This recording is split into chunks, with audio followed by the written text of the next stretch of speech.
आप सोच रहे होंगे कि मैं क्या कर रहा हूं। मैं युद्ध की तैयारी कर रहा हूं। वही युद्ध जो ज्वालामुखी की भांति कभी भी फट सकता है। युद्ध वही जीतता है जो युद्ध में व्यतीत होने वाले समय से अधिक समय युद्ध की तैयारी में लगाए। जो योद्धा अभ्यास क्षेत्र में जितना अधिक समय दे, रणभूमि में उतना ही कम रक्त बहेगा। एक सामान्य लौह और तीखी तलवार में अंतर यही है कि एक तीखी तलवार को कड़ी अग्नि परीक्षा से होकर जाना पड़ता है। लौहकार की मार खानी पड़ती है। एक तलवार जितनी पीड़ा सहेगी, उसका वार उतना ही प्रबल होता है। इसलिए पीड़ा से घबराए नहीं, उसका सामना करें, उसका अभ्यास करें, क्योंकि यही अभ्यास जीवन के युद्ध में आपको विजयश्री बनाता है। जब मेघ छाते हैं तो क्या होता है? अंधकार छा जाता है। मेघ गरजते हैं, बिजलियां कड़कती हैं, वर्षा होती है। सभी पशु अपने आश्रय स्थल पर जाकर छिप जाते हैं। मनुष्य अपने घरों की ओर दौड़ते हैं और सभी पक्षी अपने घोंसलों में जाकर छिप जाते हैं। परंतु एक जीव है जो गरजते मेघों को, कड़कती बिजलियों को, भारी वर्षा को भी हरा देता है। वो जीव है बाज, क्योंकि वो समस्या की जड़ों से ऊपर उड़ता है। वो गरजते मेघों से, कड़कती बिजलियों से, भारी वर्षा से, इन सब से ऊपर। यही अंतर है हारने वालों में और जीतने वालों में। ये युद्ध हार और जीत का नहीं, समस्या और सोच का है। यदि आप अपनी सोच को छोटी रखेंगे तो समस्या बड़ी हो जाएगी, और यदि आप अपनी सोच को बड़ी रखेंगे तो समस्या छोटी हो जाएगी।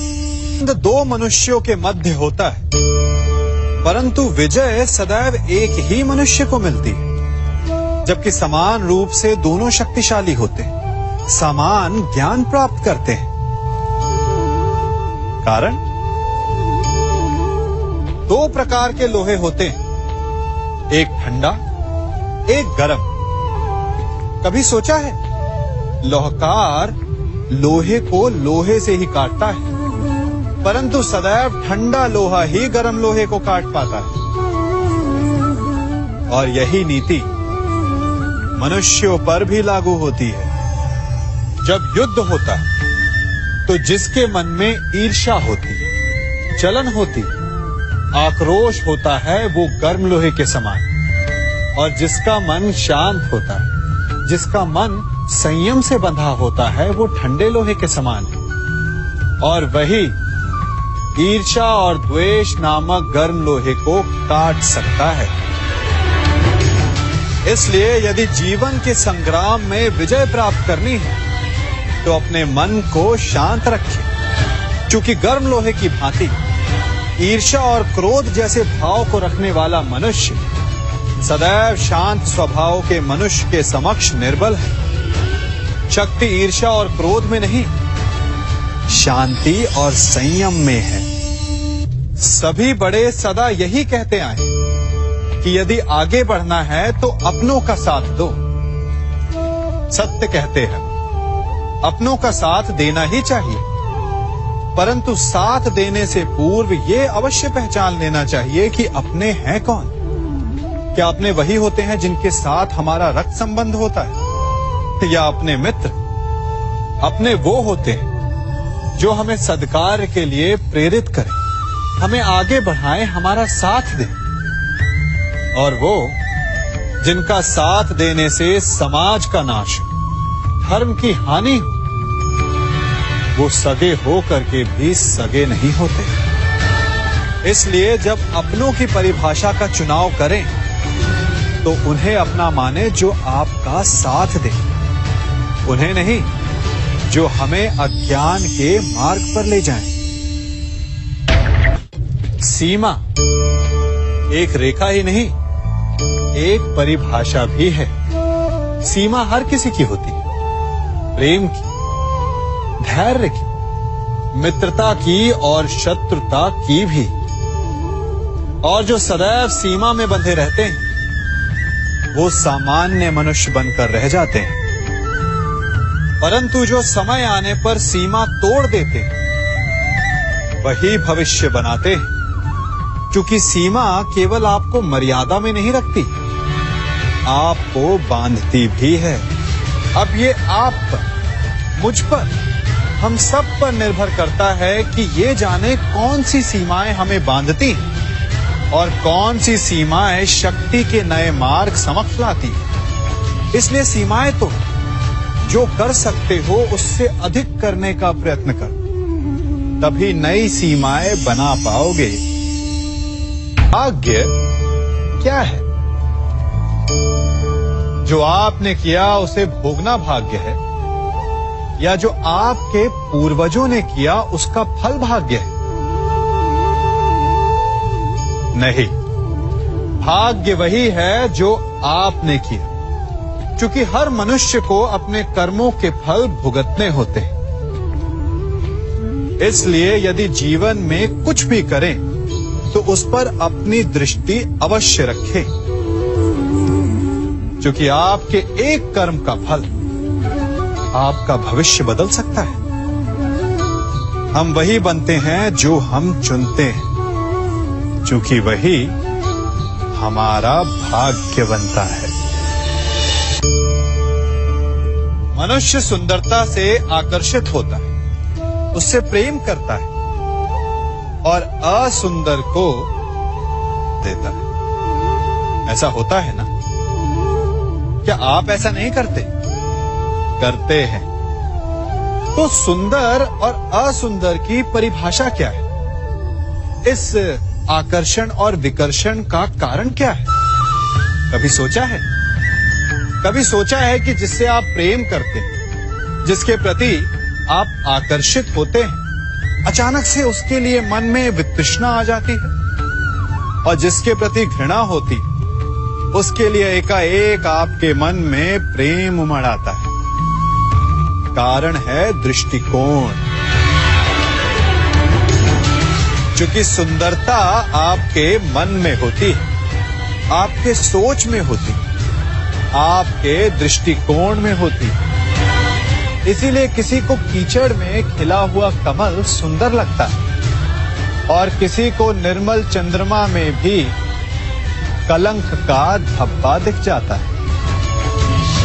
यदि आपको सुंदरता अनुभव करनी, हर पल आनंद में रहना है, तो अपने दृष्टिकोण को सुंदर बनाएं और अपने आप सब कुछ सुंदर बन जाएगा।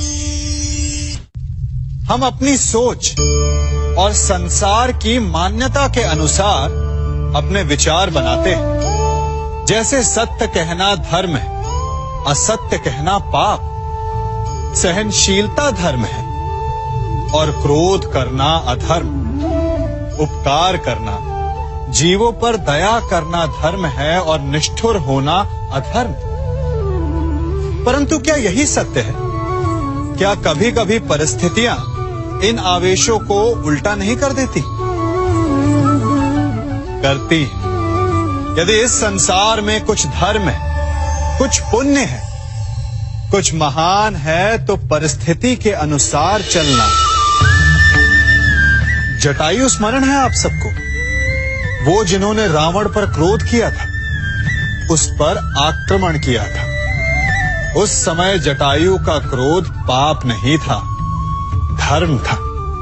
इसीलिए अंत में उन्हें भगवान राम की गोद मिली। और कुछ ऐसे भी होते हैं जो धर्म को सहनशीलता समझकर हर अन्याय को सहते हैं और अंत में वो बाणों की शैया पाते हैं। यदि कोई पशु या व्यक्ति अकारण आक्रमण करके किसी निर्दोष के प्राण लेने की चेष्टा करे, तो उसके रक्षा हेतु उसका वध कर देना पाप नहीं, समय की मांग है। क्योंकि आक्रमण भी आत्मरक्षण ही है। यदि किसी दुष्ट की सहायता करने से सामान्य मनुष्य को कष्ट पहुंचे, पीड़ा पहुंचे, तो उसे सहायता ना देना ही धर्म है। अकारण क्रोध अस्वीकार्य है, परंतु यदि क्रोध से कुछ शुभ हो, पाप बाहुभीत हो, तो क्रोध और दंड भी धर्म ही है। संसार का सबसे बड़ा पाप क्या है? असत्य बोलना, हत्या कर देना, चोरी करना या किसी का अपमान करना। संसार का सबसे बड़ा पाप है किसी निर्बल को सताना, और संसार का सबसे बड़ा दंड भी उस निर्बल के मुख से निकली हाय है। आप देख रहे हैं मैं क्या कर रहा हूं? मैं लौह पिघला रहा हूं, और ये लौह पिघलता है इस चमड़ी की बनी धूनकी से निकली हवा से। तनिक सोचिए, एक मृत पशु की खाल से बनी धूनकी इतने कठोर लोहे को भस्म कर सकती। ठीक उसी प्रकार आप चाहे जितने भी शक्तिशाली क्यों ना हो, यदि आपने किसी निर्दोष, किसी निर्बल को सताया, तो उसके मन से निकली हाय और उसका श्राप आपके जीवन को भस्म कर सकता है। स्वर्ण सज्जन पुरुष और परोपकारी मनुष्यों की गति एक समान होती है। यदि स्वर्ण टूट जाए तो उसे गर्म करो, ताप दो, पिघल कर वो फिर से जुड़ जाता है। ठीक उसी प्रकार मतभेद होने के पश्चात भी एक सज्जन पुरुष और महान पुरुष फिर से मित्र बन जाते हैं। परंतु दुर्जन दुष्ट माटी से बने लोग उस पके हुए मटके के समान होते हैं कि जिनमें यदि एक बार दरार आ जाए तो वो स्वयं ही स्वयं का सर्वनाश कर लेते हैं। इसलिए मित्रता केवल सज्जनों से ही करें ताकि मतभेद ना हो। दुष्टों का समूह अपना नाश स्वयं ही कर लेता है। यदि कोयले की खान में जाओ तो चाहे जितनी भी सावधानी बरतो, अपने वस्त्रों पर कालिख लग ही जाती है। इसलिए दुष्ट मित्रों से सावधान। सज्जन शत्रु प्रत्येक परिस्थिति में श्रेष्ठ है। प्रत्येक मनुष्य सफलता पाने के लिए कार्य करता है। कुछ सफल होते हैं, कुछ नहीं होते, और जो सफल नहीं होते वो सदा अपनी असफलता का कारण या तो अपनी परिस्थितियों को बताते हैं या अपने सहयोगियों को दोषी ठहराते हैं। परंतु क्या वास्तविकता में ऐसा ही होता है? क्या कोई परिस्थिति या कोई व्यक्ति किसी की असफलता का कारण बन सकते हैं? उत्तर हां भी है और ना भी। कैसे? आप इस तितली को देख रहे हैं? आपने एक मक्खी को भी देखा हो। प्रकृति ने दोनों को समान गुण दिए, रस पान करने का। एक तितली फूलों पर जाकर उसका रस लेती और इस अवस्था में नए फूल खिलने की व्यवस्था भी करती है। और मक्खी घाव पर बैठती है, घाव को सड़ाती है और रोग भी फैलाती है। यदि इसमें किसी बात का अंतर है तो केवल सोच का। यदि आप उचित मार्ग चुनेंगे तो आपको सफलता मिलेगी, आप में उत्साह बढ़ेगा, और यदि आप अनुचित मार्ग चुनेंगे तो आपको असफलता मिलेगी, निराशा मिलेगी। अब उचित मार्ग चुनना है या अनुचित मार्ग, ये निर्णय तो आप पर निर्भर करता है। मनुष्य सदा भला बुरा, खरा खोटा, सत्य असत्य की बातें करता है।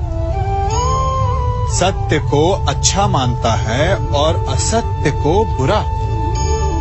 परंतु क्या आपने कभी ये सोचा है कि प्रत्येक वस्तु, प्रत्येक भाव का एक महत्व होता है? दोनों ही एक दूसरे के पूरक होते हैं। यदि काला रंग नहीं होगा तो क्या श्वेत रंग की आभा का अनुभव होगा? यदि असत्य नहीं होगा तो क्या सत्य के महत्ता का ज्ञान होगा? यदि बुरा नहीं होगा तो क्या भले पर आपको विश्वास होगा? कुछ महत्वपूर्ण है तो दोनों के मध्य का संतुलन। बुरी से बुरी वस्तु, समय या भाव, कोई ना कोई स्वयं में शुभ छिपाए रखती है। कभी काले गरजते मेघों को देखा है?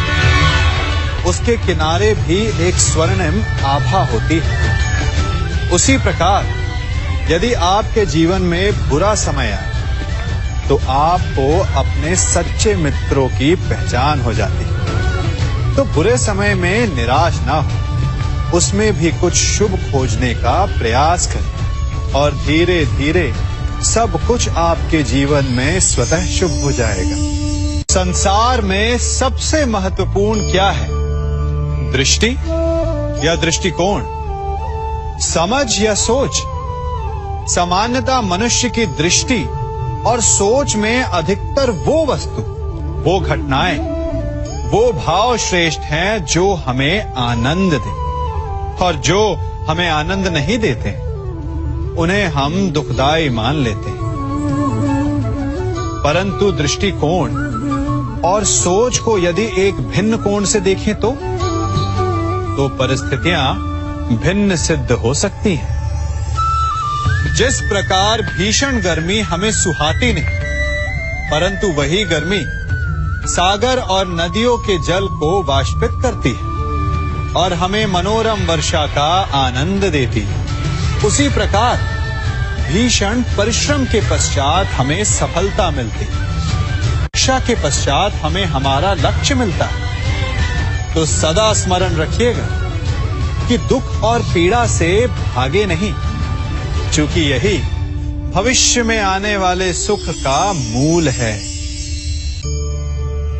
जब भी आपने यात्रा की होगी तो अवश्य अपने मार्ग के आसपास कुछ रिक्त स्थान देखे होंगे, कुछ खेत देखे होंगे, कोई ना कोई भूमि का टुकड़ा अवश्य देखा होगा। कुछ स्थान ऐसे होते हैं जहां पेड़ लगे होते हैं, जहां माली बड़े प्रेम से उन्हें बोता है, उन्हें सींचता है। और कुछ स्थान ऐसे भी होते हैं जहां बिना माली के खरपतवार उग जाते हैं, कुछ अन्य पौधे उग जाते हैं।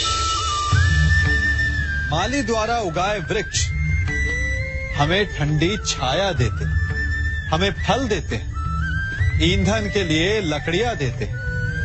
और बिना परिश्रम के उपजित खरपतवार यदि कुछ करते हैं तो ये कि वो भूमि को बंजर बनाते हैं। हमारा मन भी रिक्त भूमि की भांति होता है। यदि अपने परिश्रम से उसमें सुविचारों के बीज डालोगे तो फलदायक विचार उपजेंगे, और यदि उसे रिक्त छोड़ दिया तो खरपतवार की भांति अनुपयोगी विचार आपके मन को अपना घर बना लेंगे, आपके मन को मैला कर देंगे, उसे बंजर कर देंगे। अब निर्णय आपका है कि आपको सुविचार देने वाला मन चाहिए या कुंठा देने वाला। जल प्रकृति को इस संसार की सबसे अनूठी देन है। वो महासागर में भी मिलता है और मीठे तालाब में भी, वो पवित्र गंगा में भी होता है और दुर्गंध आती नाली में भी। हम तालाब और नदी को सम्मान इसलिए देते हैं क्योंकि उसका मीठा जल हमारी प्यास बुझाता है, परंतु सागर का जल पीने योग्य नहीं होता, इसीलिए कभी कभी हम उसे उतना महत्व नहीं देते और नाली के जल को हम हे दृष्टि से देखते हैं। तो क्या ये उचित है? हमारे संबंध भी इसी जल की भांति होते हैं। जिस संबंध से हमें लाभ ना हो उससे हम दूर हो जाते हैं। कभी ईर्ष्या के कारण, कभी अहंकार के कारण उस संबंध को तोड़ देते हैं। तो क्या संबंध को तोड़ देना उचित है? तनिक विचार कीजिए। माना कि सागर का जल फसल नहीं दे सकता, परंतु मोती तो देता है। माना कि नाली का गंदा जल हमें किसी भी कार्य के लिए उपयुक्त ना लगे, परंतु वो भी कहीं लगी अग्नि को बुझा सकता है। ठीक इसी प्रकार प्रत्येक संबंध कहीं ना कहीं किसी न किसी परिस्थिति में उपयोगी हो सकता है।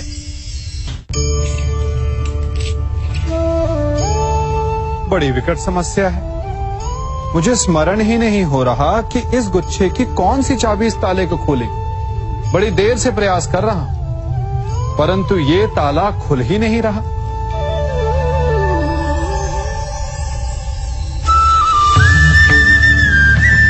ऐसी परिस्थिति में आप क्या करेंगे? अधिकतर लोग ऐसी परिस्थिति में अपनी आशा खो बैठते हैं। उन्हें लगता है कि चाबी खो गई। वो तिलमिला जाते हैं, क्रोधित हो उठते हैं। परंतु उस समय धैर्य रखें तो गुच्छे की अंतिम चाबी ताला खोल सकती है। कुल्हाड़ी का अंतिम प्रहार वृक्ष को काट के गिरा देता है, परंतु क्या सत्य में कुल्हाड़ी का अंतिम प्रहार वृक्ष को काट के गिरा देता है? आपको आपका लक्ष्य दिला देता है? नहीं। आपका निरंतर प्रयत्न ही आपको सफलता दिलाता है। जब आपका मन निराश है तो अपने कार्य में दुगनी उत्साह से जुट जाइए, क्योंकि अनावरत बहता जल ही कठोर चट्टान को काट सकता है। सफलता का मूल है परिश्रम, प्रयास और आशा। मनुष्य का जीवन ऋतुओं के समान होता है। आज ग्रीष्म तो कल वर्षा, परसों शीत।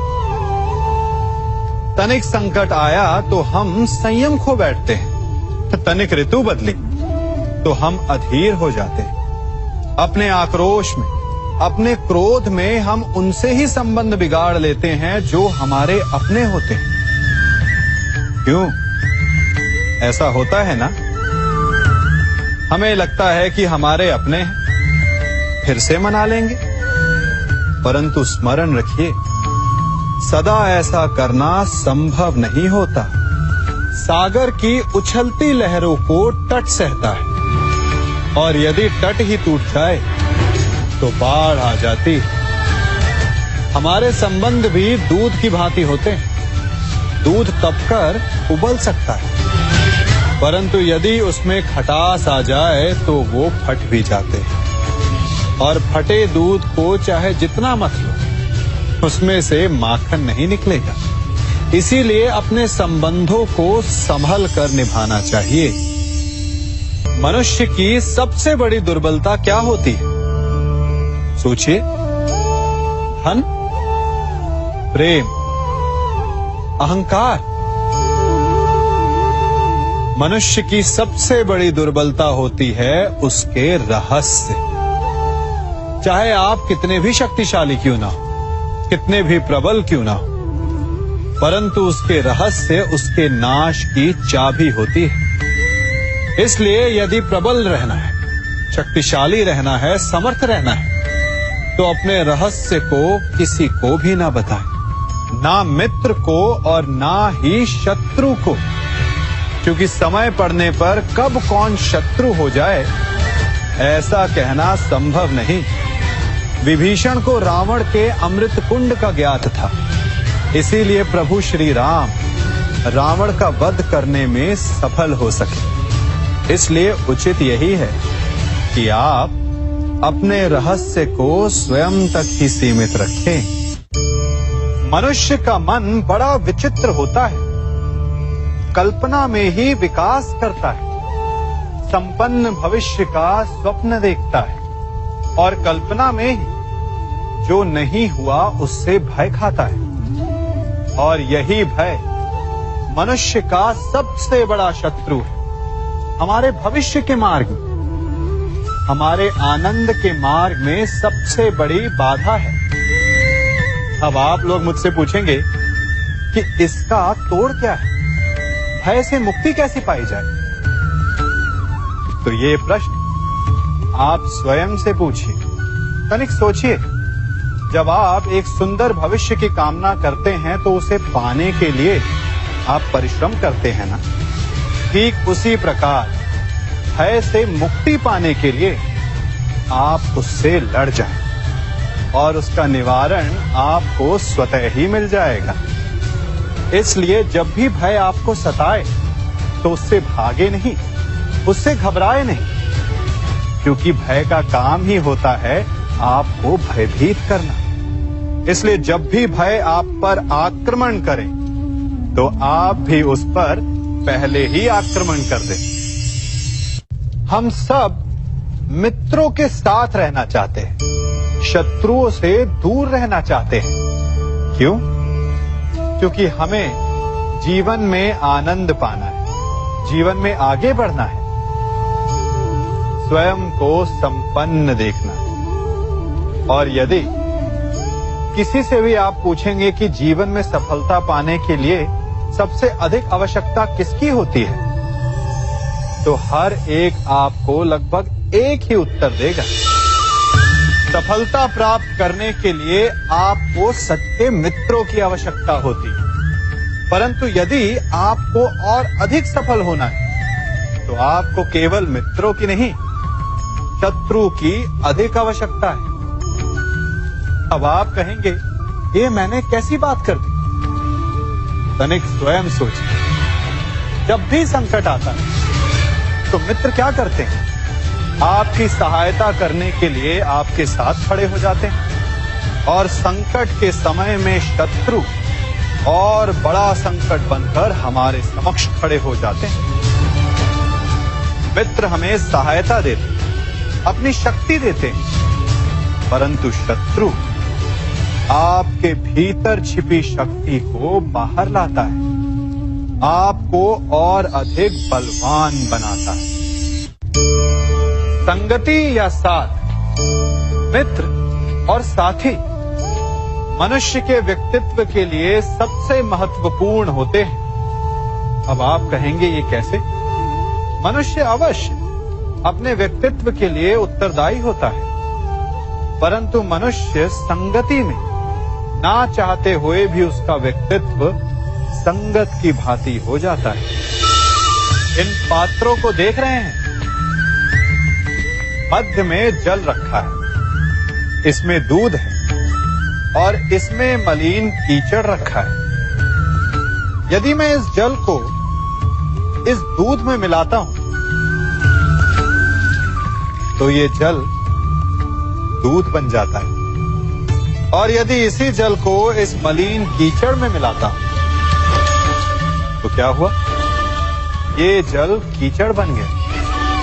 ऐसी कोई युक्ति नहीं कि जल बिना घुले मिले दूध या कीचड़ में अपना अस्तित्व बनाए रखे या उनसे अलग रहे।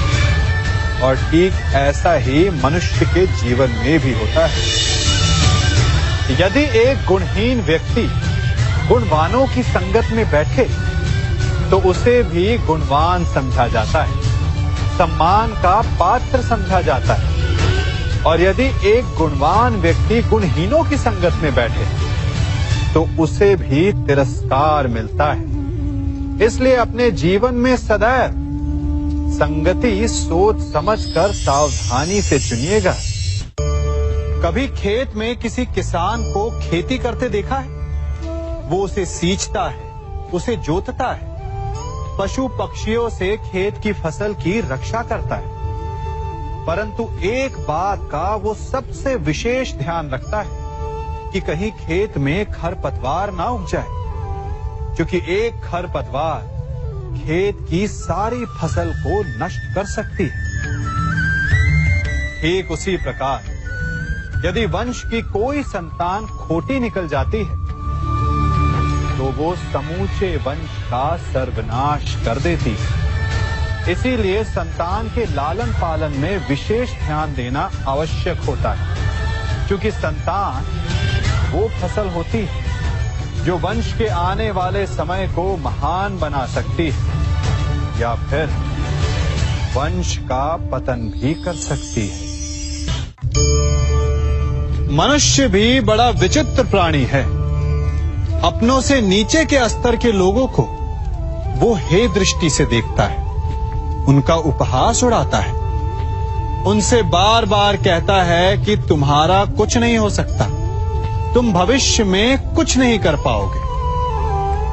जब मनुष्य के पास धन, संपत्ति, मान होता है तो वो दूसरों का आदर नहीं करता, परंतु वो एक बात भूल जाता है कि उससे भी अधिक शक्तिशाली कोई अस्तित्व में है, और वो है समय। काल काल अपना चक्र कब बदलेगा ये कोई नहीं जानता। समय अपनी करवट कब लेगा ये कोई नहीं जानता। कोयला भी समय के साथ साथ हीरे में परिवर्तित हो जाता है। इसलिए जीवन में कभी भी किसी का भी उपहास नहीं उड़ाना चाहिए। देख रहे हैं इसे, ये रेत है। कहा जाता है कि इसे आप मुट्ठी में बंद करके नहीं रख सकते। क्यों? क्या इसका स्वभाव ही ऐसा है, या हमारे हाथों में इतनी सक्षम शक्ति नहीं कि इसे मुट्ठी में बंद करके रख सके, या फिर इसका स्वरूप ही ऐसा है कि ये फिसल ही जाएगी। कदाचित इसीलिए कहा जाता है कि आप रेत को मुट्ठी में बंद करके नहीं रख सकते, परंतु मैं आपसे कहता हूं कि आप रेत को मुट्ठी में बंद करके रख सकते हैं। कैसे? इसका उत्तर है, यदि आपके हाथों में पसीना हो तो आप रेत को अपनी मुट्ठी में जकड़ सकते हो। और पसीना कैसे आता है? परिश्रम से, प्रयास से।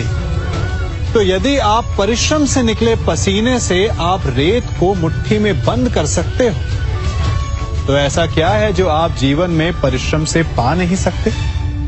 मान, सम्मान, धन, संपत्ति, बल, ये सब परिश्रम की उत्पाद है। हम कौन हैं? हमारा अस्तित्व क्या है? हम क्या हैं और क्या बन सकते हैं? ये बड़ा विचित्र प्रश्न है, परंतु उतना ही महत्वपूर्ण भी।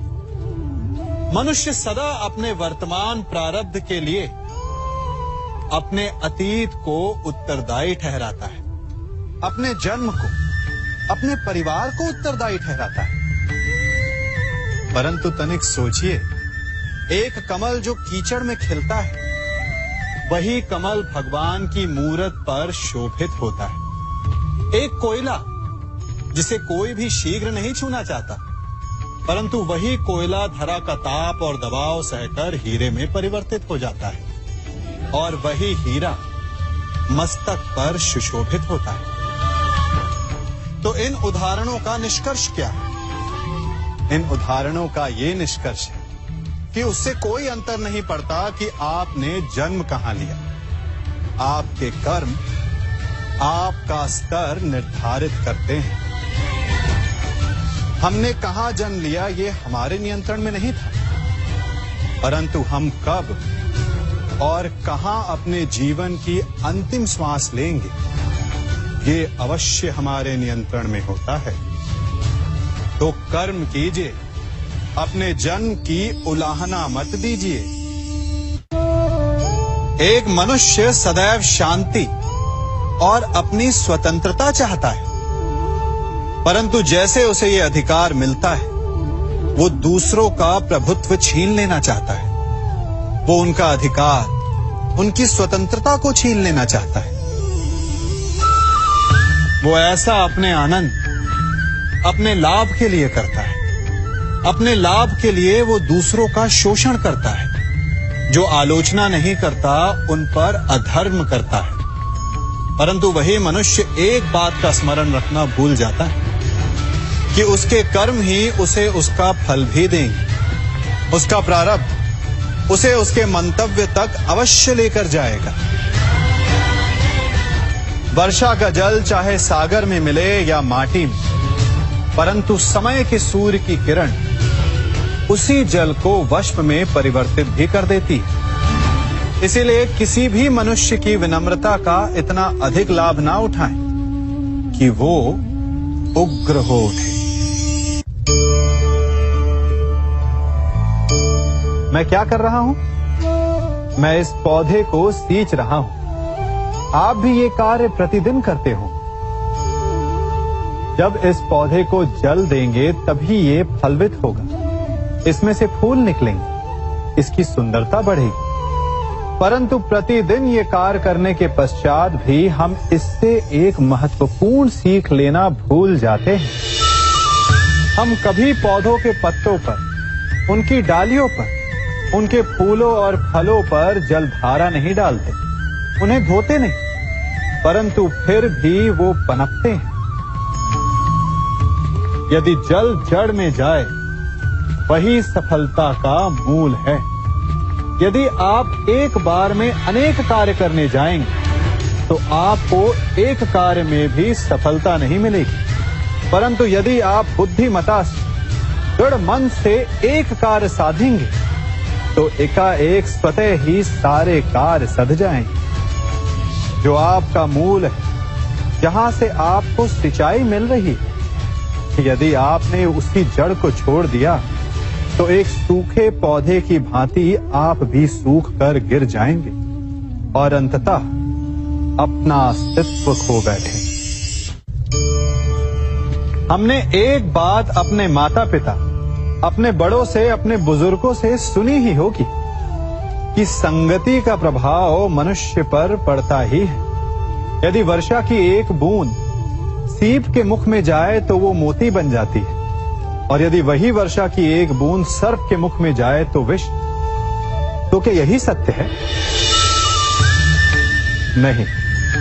आपने कभी चंदन के वृक्ष को देखा है?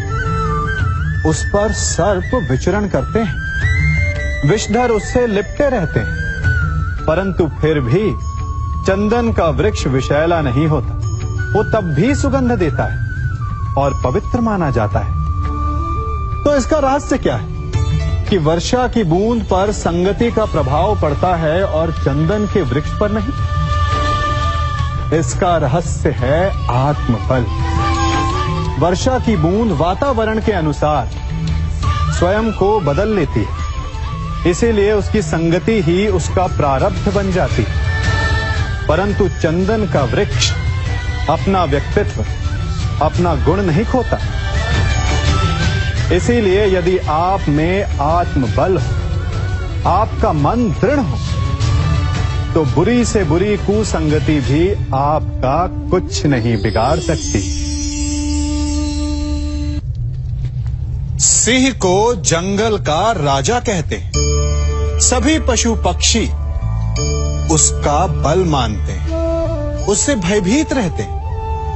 परंतु सिंह को भी अपने भोजन के लिए आखेट करना पड़ता है, घात लगानी पड़ती है, बड़ी दूर तक उसे अपने शिकार का पीछा करना पड़ता है, और तब जाकर उसे भोजन मिलता है।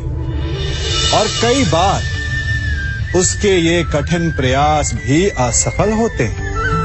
यदि सिंह ये सोचकर बैठ जाए कि मैं तो वन का राजा हूं, मेरा भोजन स्वयं मेरे मुख में आकर गिर जाए, तो वो भूखे मर जाएगा। क्या समझे? राजा हो या रंक, उद्यम सभी को करना पड़ता है, क्योंकि मेहनत, परिश्रम यही तो सफलता की कुंजी है। यदि जल पाना है तो कुआं खोदने में पसीना बहाना ही होगा। यदि सफलता पानी तो रात दिन परिश्रम करना होगा। बिना परिश्रम के तो देवों को भी अमृत नहीं मिलता। इसलिए परिश्रम कीजिए, आज नहीं तो कल सफलता अवश्य मिलेगी। देख रहे हैं इसे? ये बड़ा भयंकर अस्त्र है। अब आप कहेंगे कि ये छोटी सी धातु भला किस काम की? आप चाहें तो इस धातु से वस्तुएं जोड़ लें, या फिर चोट भी खा सकते हैं। ये एक धातु लकड़ी के दो पट्टों को एक करके जोड़ सकती है, या फिर आपके शरीर में लग जाए या चुभ जाए तो आपको बहुत बड़ा घाव भी दे सकती है।